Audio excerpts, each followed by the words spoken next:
My name is Soraya, and you are listening to Wild Roots.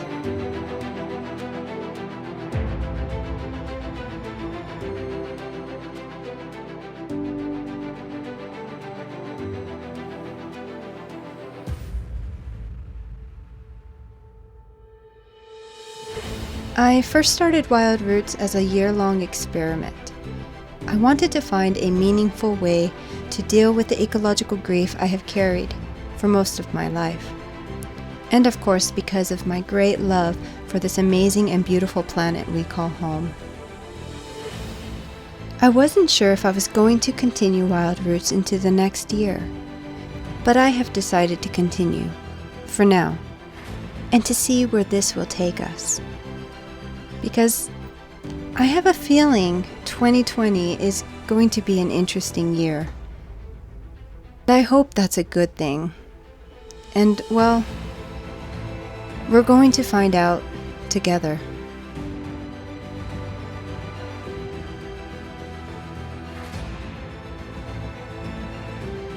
Through this endeavor, I have made some amazing connections and reconnections. So join me as we revisit some of my favorite highlights from Wild Roots 2019, as well as some lessons we've learned from our various guests. Let's remember our wild roots together.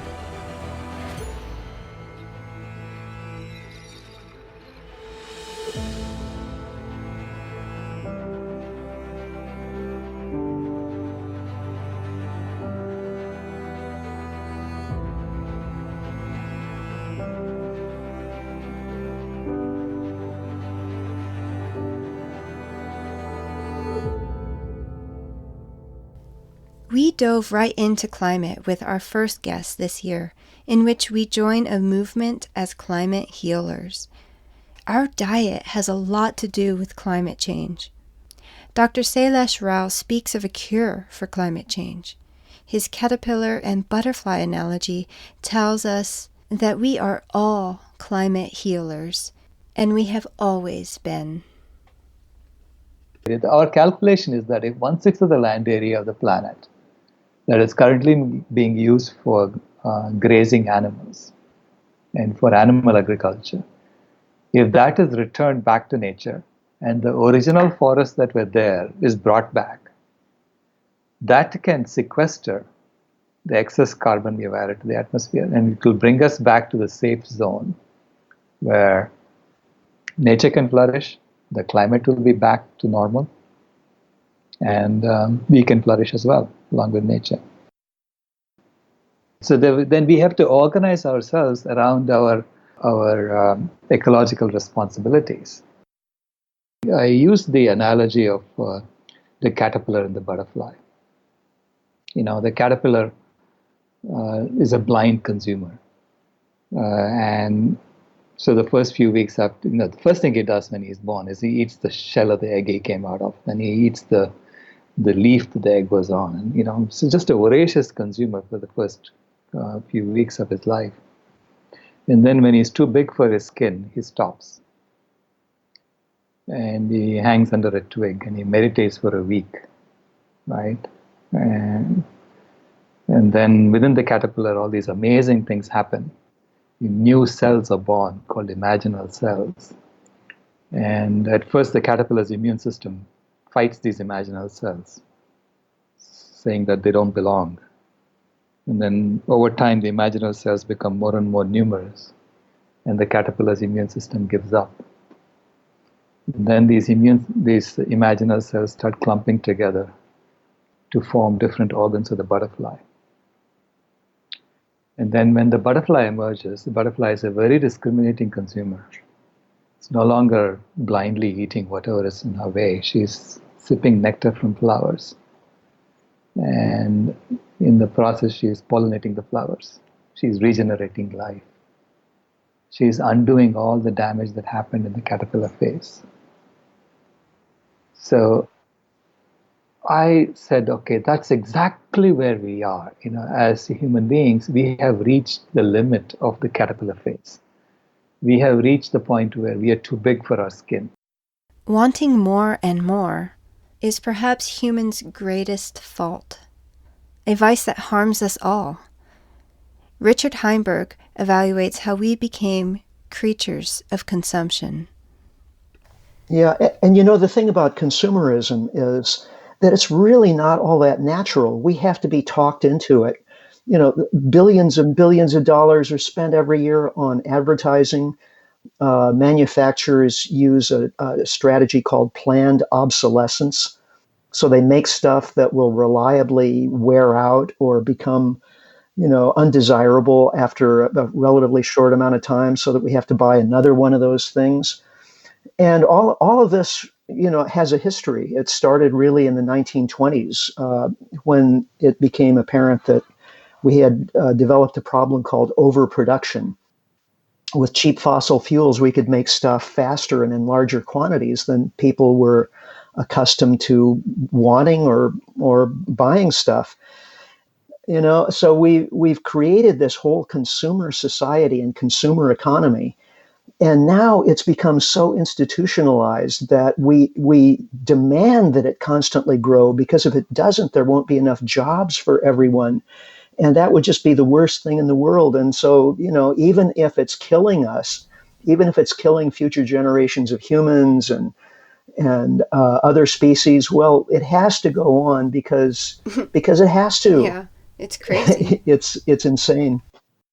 And when I was teaching college full time, I used to encourage my young students to fly as little as possible, because, of course, aviation is a big contributor to climate change. But if you're going to fly, take at least one trip in your lifetime to what we call poorer countries or less developed countries, where people live on a fraction of what we do in North America in terms of daily expenditure, and just see what life is like for those people. Because most of us in North America just have no concept of how to get by on less and do so happily. I mean, obviously, we have poor people in America, but they're not happy poor people. And there are reasons for that. We don't know how to be happily poor because we haven't set ourselves up for it. We don't have systems for it. We don't have expectations for it. Whereas people in many other countries do. They not only do they get by on much less, but they actually are measurably happier than we are. The resources we consume originate from all around the globe. The extraction of these resources directly affects species in our most precious hidden wild places. The Democratic Republic of Congo is a treasure trove of biodiversity. A former professor of mine, evolutionary biologist and renowned herpetologist, Dr. Eli Greenbaum, tells us just how incredible this rainforest truly is. There's an enormous amount of biodiversity in the Congo Basin and even in the Albertine Rift Mountains of eastern Congo, which is quite different from the rest of the country. And it's all part of the same global ecosystem, including humans. So if that biodiversity is damaged, it will inevitably damage humanity. But one of the other really interesting things, I think, about the Congo Basin forest is that it's part of the global climate system. So I talk about these so-called teleconnections in the book. Yeah. And everyone's familiar with the El Nino effect, right, where you have changes in ocean temperatures that can make it either hotter or colder or wetter or drier in different areas of the world. And the Congo Basin rainforest can actually have an effect on rainfall in North America. So they've done some really interesting studies showing how tropical rainforests in the Amazon and Congo and in Asia can actually have an effect on rainfall patterns in the United States. So if deforestation really starts to become a serious issue in the Congo Basin, and we already are losing some rainforest every year, that will eventually affect rainfall patterns in North America. And it's already having a small effect, and it will get larger as time continues. How we raise our young as human animals determines our moral nature and how we ultimately care for each other and the world we live in. Dr. Darsha Narvaez shares her research on the evolved nest and how it shapes our human moral character. Dr. Narvaez has become one of my all-time favorite persons. Her work on indigenous psychologies is incredible, and her findings are even more so.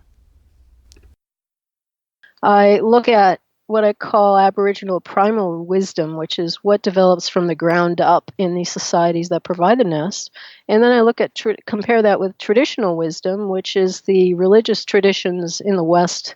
It's probably worldwide, but I focus in on the Western wisdom traditions of how you develop a wisdom as an adult, right? So you've got people in the West who are misdeveloped. They reach adulthood and they want to be more spiritually focused. They want to be more tuned in, more regulated, more virtuous.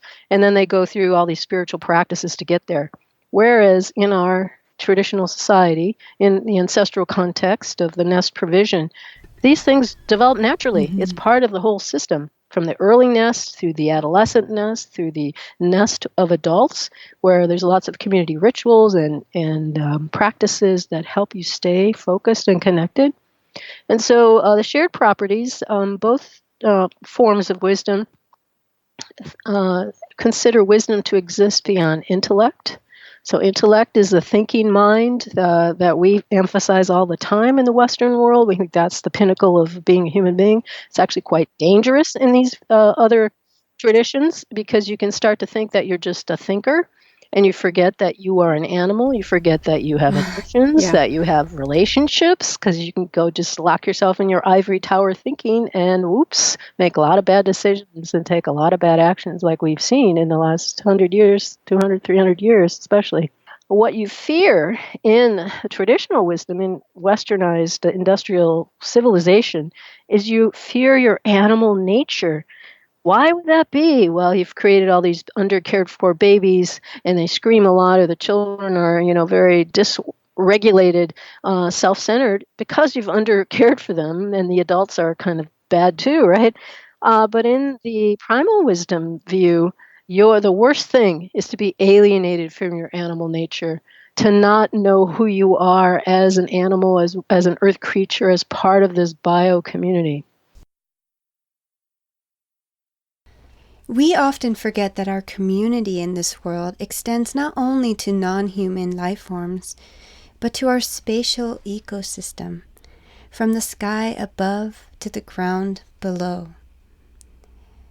Our world is getting brighter, and that is not a good thing. As we consume more and more, our demand for lighting grows. And this is stealing our world's most precious dark skies. And also, as we consume more, we take more from not only our skies, but from even the ground beneath our feet. Paul Bogard speaks about what we are missing both above and below. Purposefully take off my shoes to walk on the ground barefoot, and it's so symbolic of our relationship to the planet and the fact that we, as I say, we spend 95% of our time inside, and then when we do walk outside, we walk on pavement, and we just almost never have our bare feet in the dirt or our bare feet on the natural ground. And again, I think, some people swear by the idea of grounding and that kind of thing, but even if you don't, I just think the symbolism of it and the way that we've become so separated from the natural ground is pretty powerful. We don't see ourselves as, animals living in habitat. We, see ourselves as separated from nature kind of thing. I think, if on the optimistic point of view, for a lot of people, it is becoming and has become a real value to live in cities that have, like I live in Minneapolis most of the time, and the park system here is pretty amazing, and people really value that. And so there are a lot of people who do value that. It's just it's sort of like the political divide in the country. It's like there are also an equal number of people who seem oblivious to it, which is remarkable to me. When you can get to a place where you can see the Milky Way, for example, I should step back and say, one of the most startling things I found doing the book was the estimate that 8 of 10 kids born in the U.S. today will never live where they can see the Milky Way. So it's kids are growing up and people are living in places where they don't have this experience. But if you can get yourself to a place where you can see the Milky Way, for example, which isn't even the darkest places, but it's a pretty neat thing.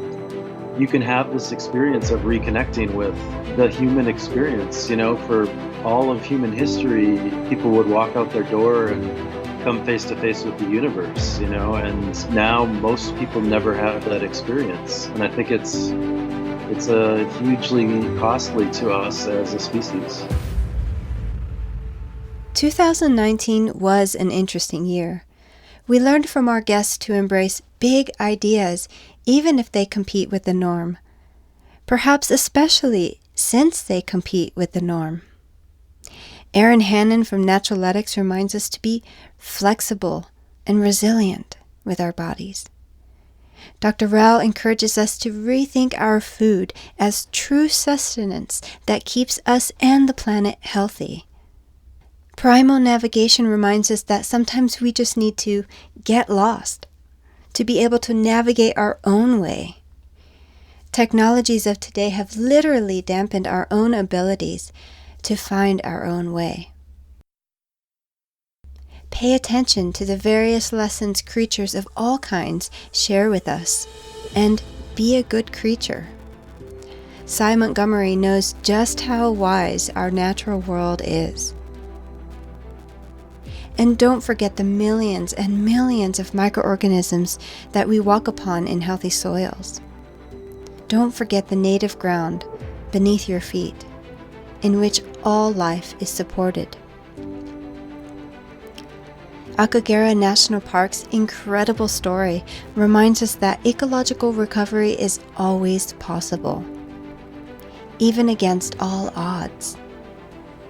So keep fighting for your special wild place. Dr. Ian Frampton encourages us to get time in nature. In fact, spend as much time in nature as possible. Neurological studies show that being in nature can have as powerful an effect on the brain as meditation. Shh. Did you hear that? Our ears are incredible. David Owen encourages us to protect our hearing. Hearing is perhaps our most endangered sense in a world that is getting louder and louder. Protect your ears and be mindful to both your human and non-human neighbors. In 2019, Wild Roots became a member of the Global Alliance for the Rights of Nature. Keep your true human-animal nature alive. It is this human nature that knows we cannot exist without other life forms. Elliot Connor's Human Nature Projects encourages you, as do I, to remember those connections you've made in nature and with nature's most amazing creatures. Remember that we are the mountains. We are the rivers, and this earth is our common bond. This is our home, our wild roots.